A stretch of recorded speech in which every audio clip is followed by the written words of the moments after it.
Hello everyone and welcome back for another Batman Miniature Game 3rd edition battle report on the new table layout you see before you. And this time we have a 350 rep match between a Suicide Squad team and a 350 rep Batman crew that does not feature Batman. Also worth pointing out, this is the first showing for mostly, there is some old, but mostly the new The Suicide Squad themed miniatures that were released a few months back. But we can go into more details about that as we look at the two crews taking part. So here is Task Force X, aka the Suicide Squad, being led by Bloodsport at the back there, being backed up by the new King Shark themed around the Suicide Squad, the new Harley from the movie, TDK with his detachable arms, he's mostly here as like a support piece putting down and revealing suspect markers, and the Suicide Squad themed Polka Dot Man. So he acts a little bit differently to the generic and Dark Knight Series 1 that they released. And just to fill out the point, we have Killer Croc from the original Suicide Squad crew / team box that Night Models released.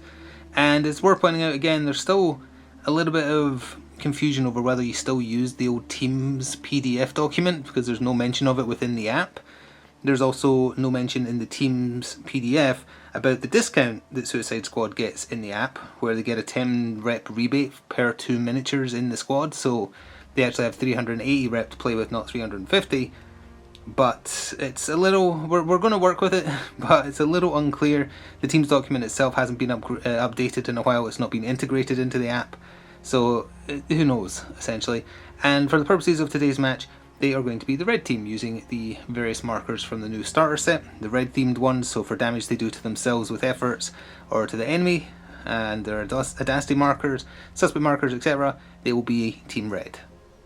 And here is the Batman crew. I did forget to mention Bloodsport has the aerial locator system upgrade, which is the only real upgrade that the Suicide Squad can take. Once per game he can count someone as being in light. That's basically all it does. That's it. They have a bunch of spare funding as a result. This group you see before you though have spent all their funding on simply bringing the people that you see present. So it's being led by the 3rd edition Back to Gotham Commissioner Gordon. He's brought Harvey along, of course, and then because he's elite SWAT, he can bring Lorida and Foxtrot. Foxtrot's the one with the shield.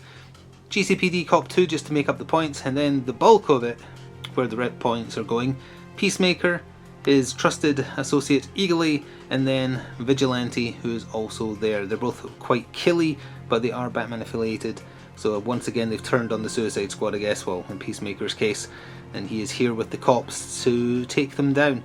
Eagly has been updated a little bit in the app since his original card showing. He now has Inspire as long as he's within 8 of Peacemaker. He has Teamwork as well, he's always on the move. He's really fast, but if you want to benefit from that Inspire, he's got to stay close to his friend. We'll see how it plays out though.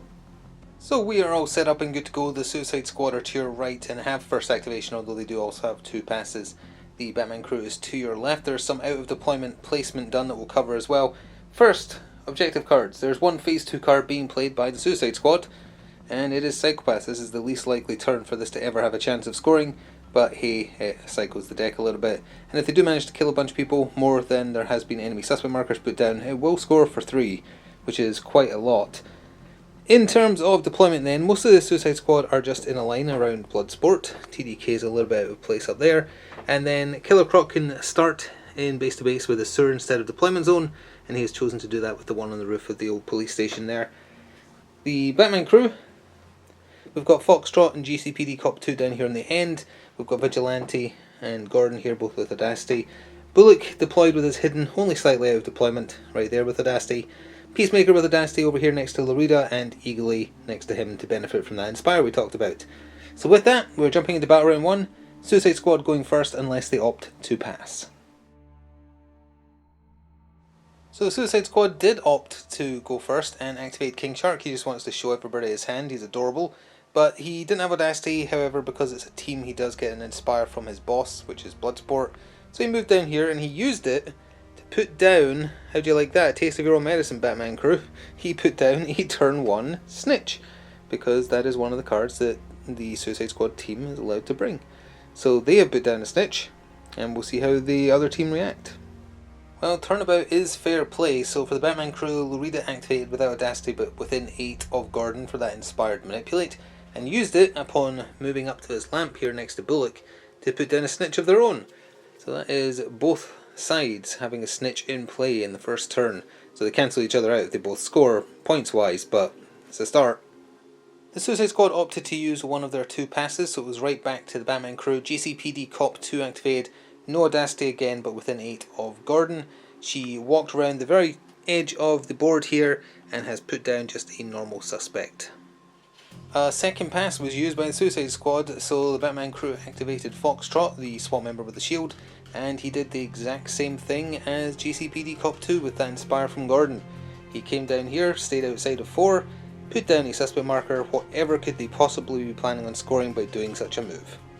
Polka Dot Man activated for the Suicide Squad, but before we cover specifically what he did, Overdrive was put into play as a free resource by the Suicide Squad, and a Venom canister was put into place with the Snitch down here, so any model can interact with it to gain a Venom dose and then you remove it.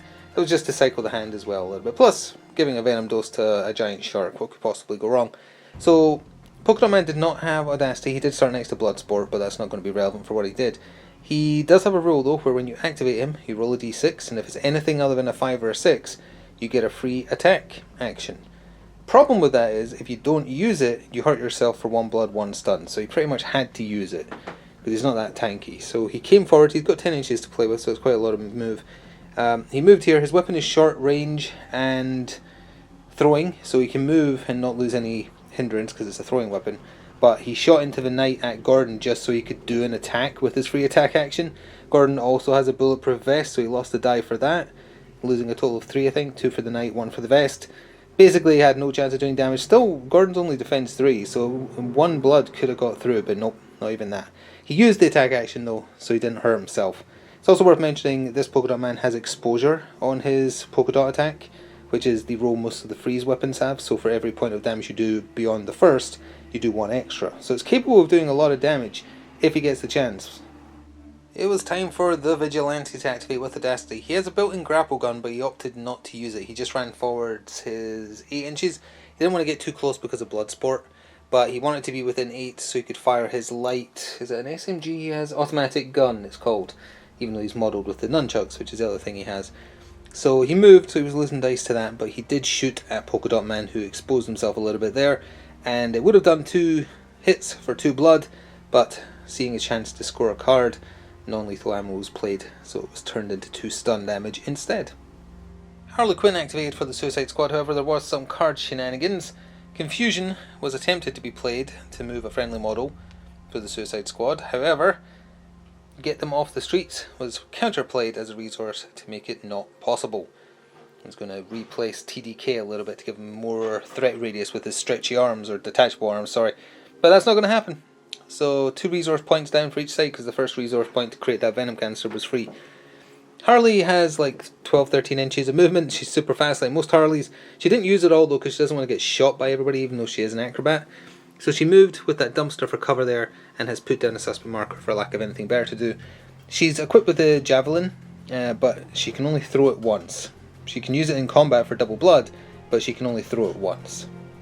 Commissioner Gordon activated for the Batman crew. He moved up with Vigilante there, making sure he was just outside of 4 of the lamp there, but within 8 of Polka Dot Man. He shot after moving though, so obviously not rolling as many dice. Of the 2 he was rolling, 1 got through for 1 blood, 1 stun. Bloodsport decided it was time to activate. He has a movement of 10 inches, which gave him more than enough to get into position here in the street next to Polka Dot Man. And his guns that he comes with as standard are double blood, but he has the Living Arsenal rule, which is what the Grim Knight has. So he can customize his guns within a turn to give himself certain rules. He gave himself Assault and Red Dot this turn, because he was moving and shooting. And he shot at Gordon. He was losing a die to Gordon's bulletproof vest, but he did manage to get 2 hits through, which is a little overly shiny. But that's 4 blood there to Gordon. He also used Outlaw Field Commander to... You can either give 2 attack markers, defense markers, to an ally within 4. He gave 2 attack markers to King Shark there. To whenever he does get to attack, it's going to be nasty. And apologies, but we do have to come over here, because in doing so, and Bloodsport not finishing the job, I think a card got triggered. Assuming you're within 8 of yourself, then yes. So presumably it does score. It is 1 good cop, Gordon's own card. A friendly model within 8 of one of your models with the leader rank receives damage from an attack, but it's not made kill or casualty.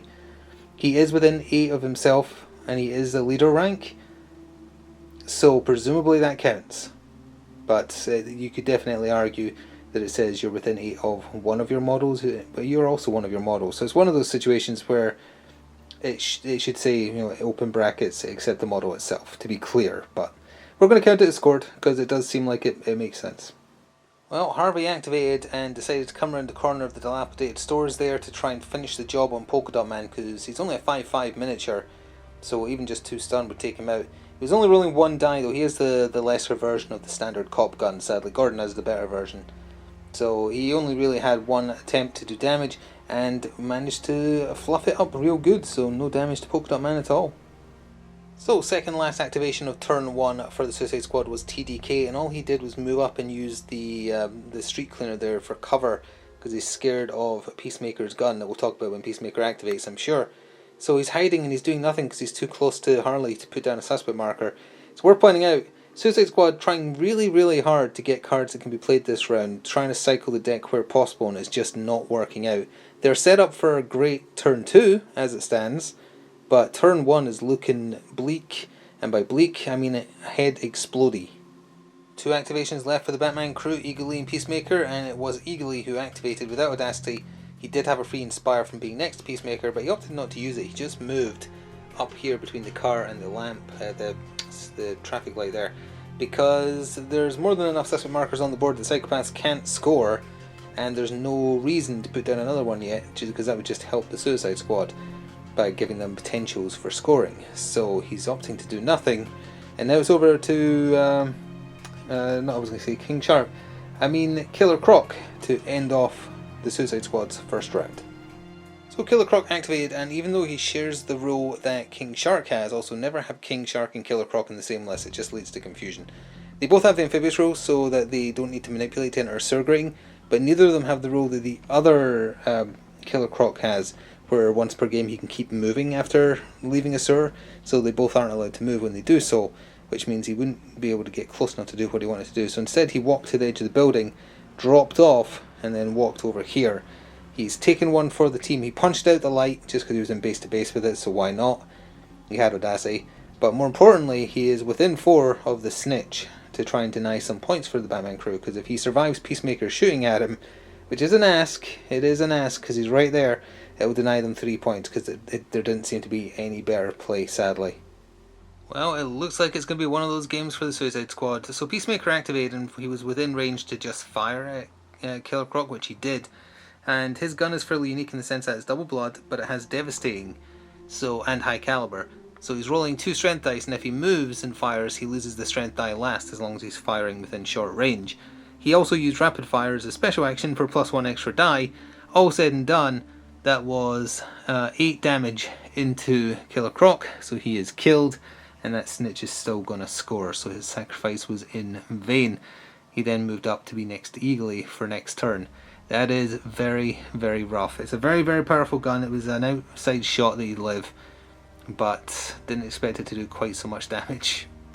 So that is the end of what was a very frustrating Battle Round 1 for the Suicide Squad. Despite trying to cycle their deck as much as possible, it just didn't work out. There's one new card being put into play in Phase 4 by the Batman crew. It is Secure the Perimeter to remove the 2 suspect markers down here in order to class it as being scored for another 2, and because of Killer Croc being killed, their snitch also scores. For the Suicide Squad, their snitch scores, the one that King Shark put down, so they also score 3, but Psychopaths, nope, they didn't kill anyone, and the Batman crew had 3, so that is discarded. Now, if the team's PDF is still to be followed, the Suicide Squad only scored 3 victory points in Battle Round 1, which means one of their heads should explode, which would make it 4 against 8 going into Battle Round 2. But we're just going to ignore that and say Killer Croc dying is good enough, because otherwise there'd be no game. The Suicide Squad would just get steamrolled. They still might, for the record, but if they're another man down just like that, they wouldn't have a chance, and there'd be no point carrying on. So in order to have a game, we're going to say Killer Croc counted as the 1 death.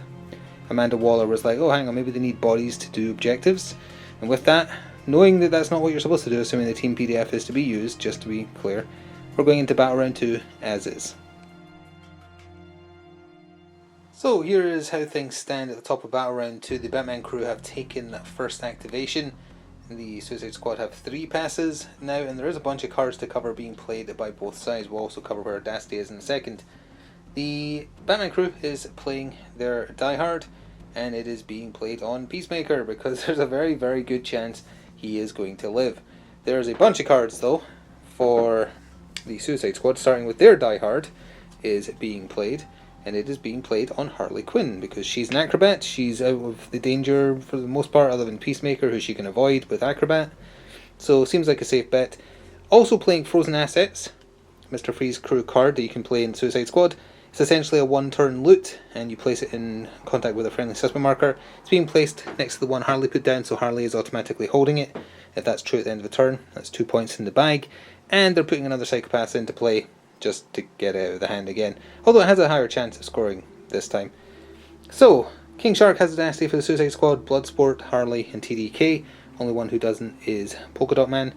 GCPD Cop 2 down here has Audacity for the Batman crew, Vigilante does, Lorita does, and Peacemaker does. And with that, let's see how this plays out. So for the Batman crew, Battle Round 2 got started with Eagerly, of all people, who didn't even have Audacity, but there was a play to be made to get them 3 victory points, so they had to go for it. If Peacemaker had activated, Harley would have just acrobated. TDK isn't actually worth a kill right now. So, Eagerly activated, flew over here 10 inches behind Harley, such that he was in base to base with that suspect marker there, and removed it using the inspired manipulate he got from Peacemaker, and scored, wrong place kid, the Harvey Bullock card, revealing enemy suspect marker at least 6 inches away from any of your models with the cop trait, with the exception of the model revealing the marker. Well, not that it matters for Eagerly, of course. And the man himself, Harvey Bullock, there we go, is just outside of 6 as the crow flies. So that opportunity was spotted and taken. Polka Dot Man was the first activation for the Suicide Squad, and he had a heck of a turn, but started by trying to heal him using the resource point value of They Must Know Pain to heal him for 2 of that damage he's had lingering on him. But another Get Them Off the Streets was played to make sure that can't happen, so poor Polka Dot Man is still wounded. And he rolled his die. He did get his free attack action, so even though he didn't have Audacity, he did eventually move and do things, but he had that free attack. He used it on Gordon, and again, like I mentioned earlier, it has exposure, so for every point of successful damage after the first, it does 1 extra.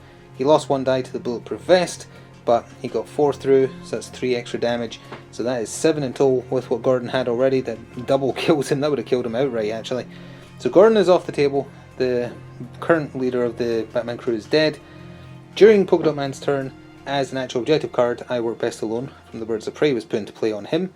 He moved over here for his actual action, and then used his Inspire from Bloodsport to put down a suspect marker, and it's going to put a 1 on this card because he is unlucky. Harvey Bullock activated upon seeing Jim Gordon get gunned down in the street. He didn't have Audacity, so there isn't that much he can do. Kind of fearing for his life as well with King Shark and Bloodsport right there. So he unloaded his ammo, I think the last of his ammo, actually no, he has 3, into Bloodsport. It would have done 2 blood, 2 stun, but Bloodsport has a Kevlar vest, so he can reduce the damage by 1, sorry. So 1 blood, 2 stun, all said and done. With that, Harvey is back to drinking coffee and eating donuts. Everybody's favourite character, King Shark, activated, and he interacted with the Venom canister to get a Venom dose. As far as I can tell you can't use it this turn though, because your activation's already started. And with the way that's worded now, you have to declare when you activate, so he's got it in his inventory, I guess. But he didn't use it this turn, and that's important, although he did have the +2 attack dice buff from Outlaw Field Commander. He moved up into base to base with Harvey. He's using his Blood Stun Claws, which have Devastating for 2 strength dice. Harvey opted to effort a couple of times to reduce dice. King Shark did not effort, but again had a couple of extra dice anyway, so it kind of balanced out. All said and done, he got a massive 5 hits through his attack 5. 5 blood, 5 stun. Harvey's a 6/6 miniature though, so he's alive, but he is unconscious thanks to his own self-inflicted stuns there as well. And in doing all that, King Shark has scored the overdrive card. It rolled back around pretty quick this time. So he's scored that now for 2, and he still has a Venom dose to use any future activation. Forgot to mention though, not relevant to what happened to Harvey because he's still alive, but when Gordon died, Peacemaker has a rule called Justice, where when a friendly dies, he can pick +2 attack markers or +2 defense. He has taken attack. Lorita activated and poked their head around the side of the building there in order to take some pot shots at poor King Shark with their assault red dot double blood gun, one of the best guns in the game that the Batman crew has access to. Shot at poor King Shark, only got the roll wasn't great, only got 3 shots through, which would be 6 blood, but he has hardened, so he was able to negate 1 of the damage down to 5, and in total he has 9 endurance, so he is hurting. He's only got 4 left. So Bloodsport was up next, and he did some work. First of all, he used Outlaw Field Commander to give King Shark 2 defense dice in case he gets meleeed by Vigilante. And then before moving, he used Living Arsenal to give his gun scope plus medium range, and then split his shots. He put the strength die into unconscious Bullock, and then put the rest into Lorita, which was 3 down to 2 because of her bulletproof vest. He did very well. He's a ranged master, so he's +1 and ignores cover as well with Sharpshooter. He got all the hits through, so that is 4 blood to Lorita, who has 5 health I think, and the 2 blood to Harvey is enough that he is killed, which puts a second marker on Psychopaths, and also Peacemaker is taking 2 defense markers for that kill. Oh, and it was probably obvious given that he's down here, but then after that he moved and has placed himself right there. So for the Batman crew, the horrible Peacemaker activated next, and he's horrible because of what he did. He walked over here losing 2 dice, but because of his high caliber, he's not losing the strength dice, and he rolls 2 of them as previously explained, so he rolled 2 strength dice against poor King Shark. Both got through, obviously just needing 2s, although actually he would lose 1 to Hardened. Would that mean he's alive? How much do they have? 5, 6, 7, 8. Oh, he's actually alive because of Hardened. Never mind, hang on a second. 1 less damage goes. In that case, that changes things because he was going to score a card on that. But Hardened has actually kept King Shark barely alive. It means Vigilante is easily going to finish the job, but that wastes Vigilante's turn, and that's important. TDK activated and walked forward 8 inches, which put him right there, within 4 of the Batman crew's snitch. So he is now stopping that scoring if all things remain unchanged. He also used his detachable arms, which lets him interact or place or reveal within 8 as long as he can see. So he stretched his arms or released his arms and put down his own snitch right over there. So that is a snitch in play in this turn for the Suicide Squad as well. Adrian Chase, aka the Vigilante, activated, and rather than let King Shark get those free defense dice if he attacked him in melee, used the last of his ammo in his blood stun automatic gun to shoot him. Only 2 hits through. The roll was not great, but it's enough because even with Hardened, which I think erroneously I said negates 1 damage, that's Kevlar Vest, it converts 1 damage, which is it's also helpful. But even if he converted one of those 2 blood to stun to make it 3 and 1, it doesn't matter because the 1 blood is enough. That sadly, poor King Shark, he's pointing to his hand in another life now. Then the Vigilante ran up here, hoping to hunt down Polka Dot Man next turn, most likely. Oh, and forgot to mention that in doing so, Vigilante scored a dirty job for killing King Shark. He did it all for 1 victory point. For shame. So last activation for the turn for the Suicide Squad, Harley activated and ran up and just removed the snitch here. So definitely not scoring. So that's just been rid of. And in removing that, she has scored a confusion. However, just realised that snitch might have been the turn 1 snitch, which has already scored, but either way she wanted to remove the suspect marker, but I don't think there was any danger of it scoring in that way, because I think it already scored. So, never mind. So the turn is ending with our 2 cops on the board edge down here. Foxtrot didn't have Audacity, and obviously Gordon's gone, but all he wanted to do was put down a suspect marker again, which he did. GCPD Cop 2 did the same thing, except this time she had Audacity, so she also did a move action, and has come around the corner there, kind of flanking for next turn. So that takes us to phase 4 for turn 2. So at the end of battle round 2, that got very bloody very quickly. The Suicide Squad is in no danger of a head exploding now. They've done very well for scoring in turn 2 after a disastrous turn 1. But let's go over all the cards. So Batman Crew first, they only had 2 in play. They're diehard scores because Peacemaker is fine, so that's scored. And they are securing another perimeter, or rather the same perimeter, removing 2 more suspect markers that just got put down, and scoring that for 2 more points.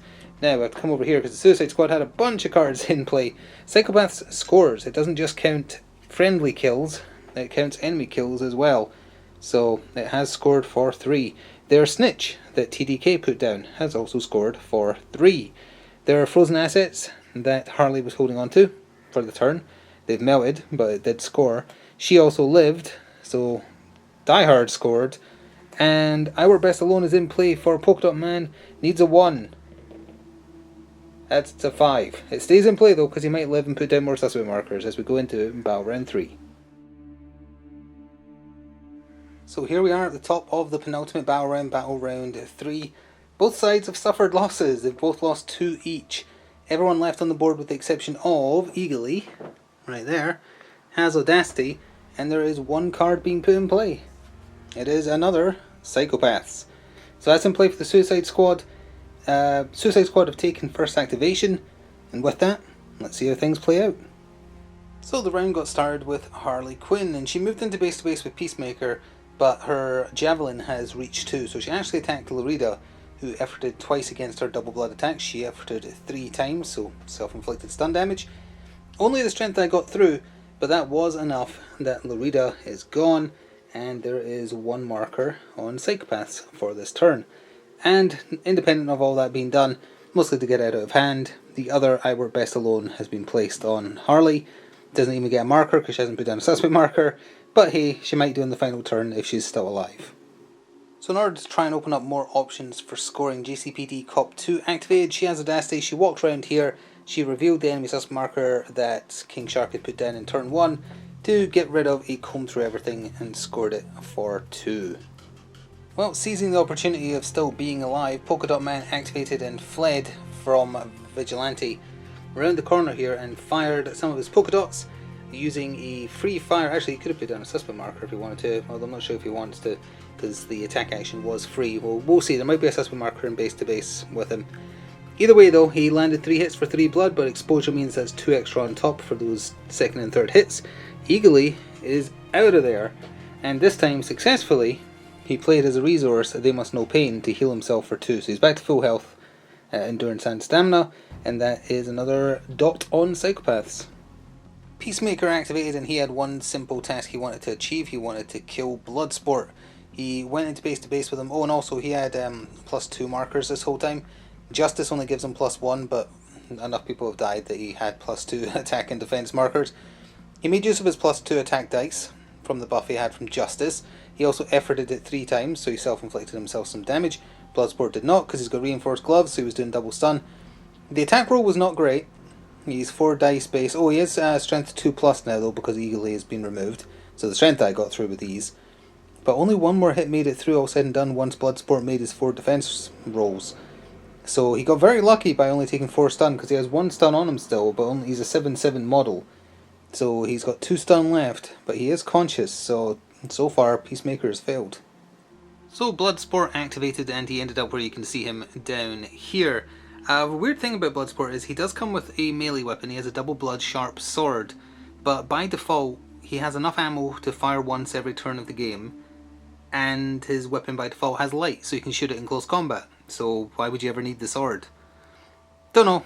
So with that in mind, and the fact that if he used this sword, Peacemaker would get +2 defense dice just for free for having that buff, he opted to shoot his guns at him point blank and managed to do 8 damage in total. And as a result, Peacemaker would be dead. However, he has Survivor, so he has a small chance. Is it a 5+? Roll a d6 on a 5+, remove 1 injury and remain in play. So on a 5 or a 6, oh, he is actually alive, knocking that away. So he's actually alive on 1 health, so it's a good job the Bloodsport ran away a little bit. Second last activation for the Batman crew was the Vigilante. Now, he doesn't move that far, but he is on a larger base. His 8 inches got him there, not in base to base with Polka Dot Man, but his nunchucks, which are only single stun but devastating, so 2 strength dice, and he's a weapon master for +1 to chance to hit, have reach 1, sorry. So he was able to reach Polka Dot Man. He efforted twice, and he smacked Polka Dot Man upside the head for 6 stun, enough to knock him out, and also score They Won't See Me Coming for a cheeky 1 point for inflicting damage on an enemy that couldn't see him. TDK was last up for the Suicide Squad in the penultimate round. He simply repositioned ever so slightly, and you know what, he did put it down next to him, but his detachable arms mean he could easily have just like bunged it up there, so why not? It's a snitch. Either way, the final activation for the Batman crew is not getting to it, so it's definitely going to score. Well, speaking of definitely scoring, Foxtrot, final person for the turn, moved ever so slightly, put down a snitch of his own. There's so many snitches on this battlefield. So that is a snitch in play that is also definitely scoring, but we can cover that as we go to scoring for the third round. So as we prepare to go into the final round, Polka Dot Man has not woken up, so he is eating dirt for the rest of the match, which is a shame. He was doing well.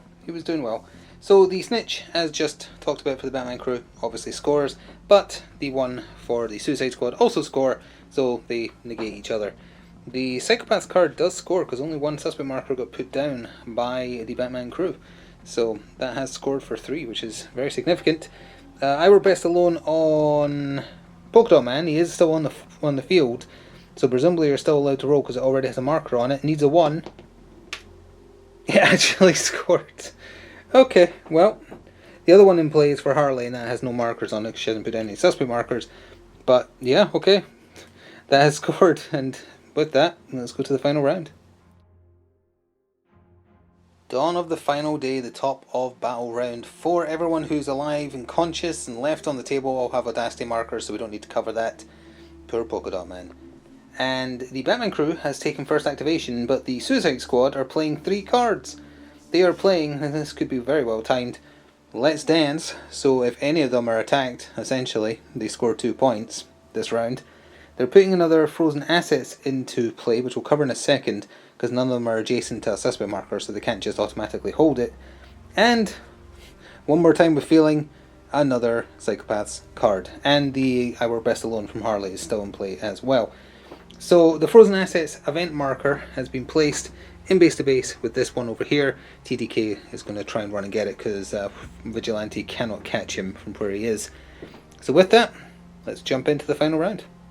So as petty as it is, Peacemaker just couldn't let things go and moved into base to base with Bloodsport. Neither of them efforted, Bloodsport couldn't. Stopped bothering to roll after the strength die because even with his Kevlar vest, the strength die reduced down to 1 stun. Still enough to knock him out.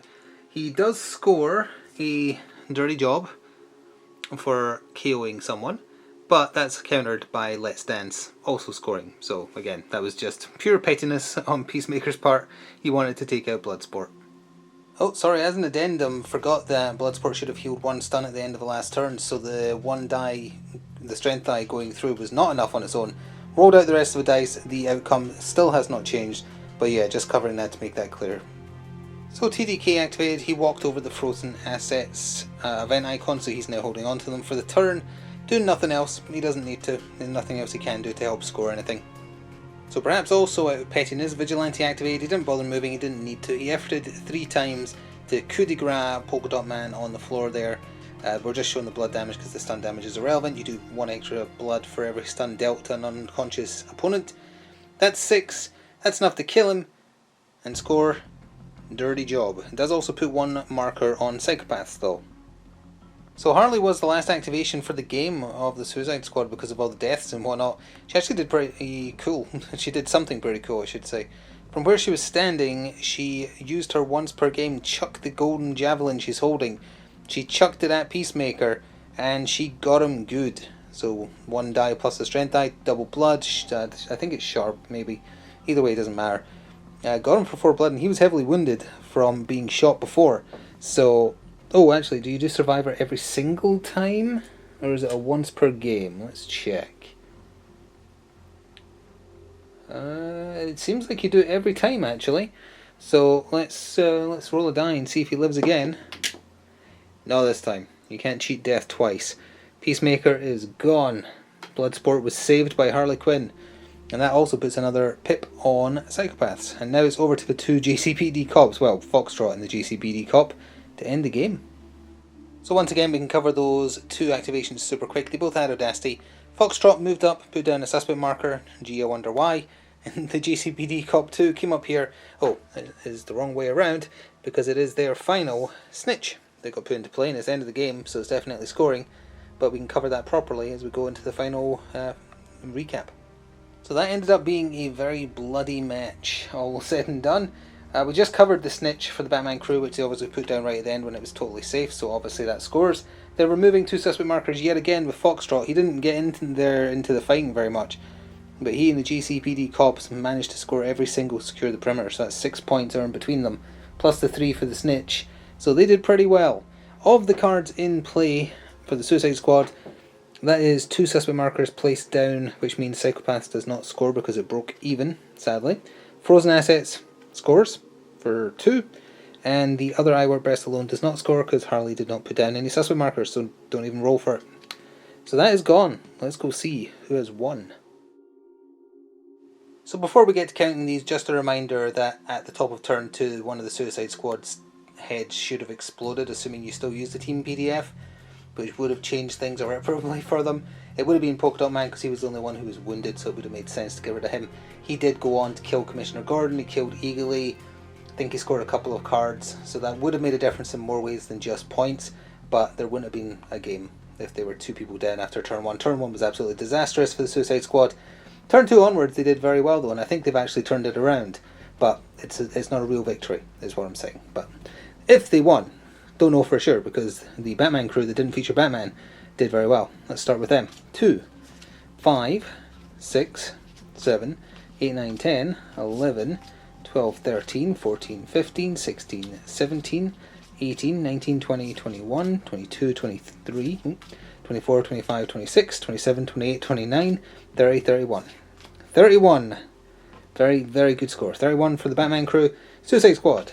2, 4, 6, 7, 8, 9, 10, 11, 12, 13, 14, 15, 16, 17, 18, 19, 20, 21, 22, 23, 24, 25, 26, 27, 28, 29. They actually lost anyway. Not by much. 31 plays 29, so it was a much closer battle and a much more fun battle as a result of not doing the head explode at the end of turn 1. I really feel like that's an archaic thing left over from 2nd edition. I don't think it works in 3rd edition, assuming it even is meant to work, of course. It would be much better if it was changed to something like... You know what would be a good way of doing it? Say if a character has 3 or less endurance when they begin their turn, you roll and on a 1 they run away and Amanda blows up their head. You know, something like that, something to punish you for being wounded, because they're only supposed to get their head exploded if they stop doing the mission, not if they're not doing the mission well enough, if you know what I mean. So if they run away, if there's some kind of like morale mechanic for the team, that would make much more sense. But as it stands, I'm not even sure you're supposed to use the team's PDF anymore. It might not even be that Bloodsport gives Inspire, because it didn't appear in the app, but the team leader is supposed to give Inspire. Who knows? That's why you kind of have to adapt things to make them work. And I'm glad we did it the way we did, because I think the battle was a lot more fun as a result. I hope you agree. Thank you very much for watching, and we'll be back for more in the future. We'll try and get the new starter set on the table as soon as possible, but in the meantime, we have some other stuff to try out. Thank you for watching. Ta-ta for now.